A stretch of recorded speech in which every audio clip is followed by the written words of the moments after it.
திருச்செந்தூர்ல அப்படி என்ன ரகசியம் இருக்குன்னு கேட்டீங்கன்னா, இதோ பொதுவா கடல் மட்டத்துக்கு சமமா இருக்கிற எந்த இடத்தையும் சுனாமி மாதிரி இயற்கை சீற்றங்கள் வந்தா கடல் நீர் மூழ்கடிச்சிடும். ஆனா 2004 சுனாமியே வந்தப்பவும் திருச்செந்தூர் கோவிலுக்குள்ள ஒரு சொட்டு தண்ணி கூட வரல. கடல் உள்வாங்குச்சு, ஆனா கோவிலை தொடல. இதுக்கு பின்னால இருக்கிற அந்த மர்மம் நாழி கிணறு மற்றும் கோவிலின் கட்டமைப்பு.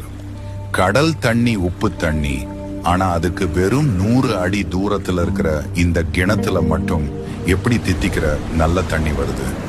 அது மட்டும் இல்ல, இந்த கோவிலோட ராஜகோபுரம் தெற்கு திசையை நோக்கி இல்லாம ஏன் கிழக்கு நோக்கி கடலை பார்த்த மாதிரி இருக்கு? இதுக்கு பின்னாடி ஒரு மிகப்பெரிய சயின்ஸ் இருக்கு.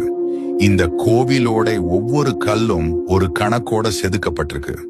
தமிழர்களின் கட்டிடக்கலைக்கு முன்னாடி இந்த இயற்கை சீற்றங்கள் கூட